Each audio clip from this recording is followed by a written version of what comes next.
Au nom du Père et du Fils et du Saint-Esprit, Amen. Le Seigneur soit avec vous.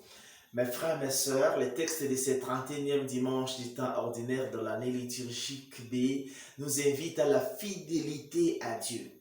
Dans la première lecture tirée de Deutéronome 6, 1 à 6, Moïse appelle le peuple de Dieu au respect des commandements et au respect des décrets du Seigneur.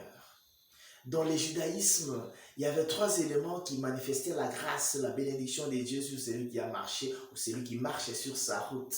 Il y avait la longévité, on pouvait vivre longtemps. Il y avait la progéniture, avoir une descendance. Il y avait la richesse, le bonheur, le minimum vital possible.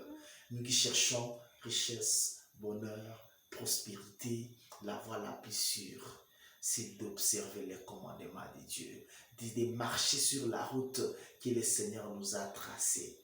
Dans la deuxième lecture, tirée de Hébreux 7, 23 à 28, l'auteur sacré montre la perfection du sacerdoce du Christ, qui nous sauve une fois pour toutes, qui est toujours vivant et continue à nous sauver. Mais pour que le Seigneur nous sauve, parce que nous avons besoin de salut, il faut observer ses commandements. Et ces commandements, il les résume à deux dans la lecture de l'évangile tiré de Marc 12, 28 à 34. Aimer Dieu et aimer les prochains, c'est le plus grand des commandements. Il n'y a pas de plus grand commandement que cela. Nous qui prétendons aimer Dieu. L'amour de Dieu se manifeste dans l'amour du prochain.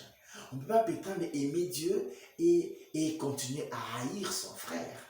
Vivre dans la vie chrétienne des contradictions. La vie chrétienne des contradictions, c'est prétendre aimer Dieu, aller à l'église, alors que nous ne manifestons pas cet amour envers nos semblables.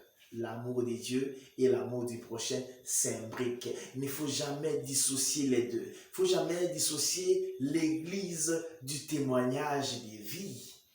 C'est ce que nous pouvons appeler de l'avortement spirituel. L'avortement spirituel, aller à l'église, concevoir, accueillir la parole de Dieu et être incapable de la rendre ou la couler dans un témoignage de vie. Que le Seigneur nous aide à l'aimer par-dessus tout, être fidèle à lui, et que cette fidélité à lui, cet amour de Dieu, cette foi que nous professons, se manifeste dans notre vie de tous les jours.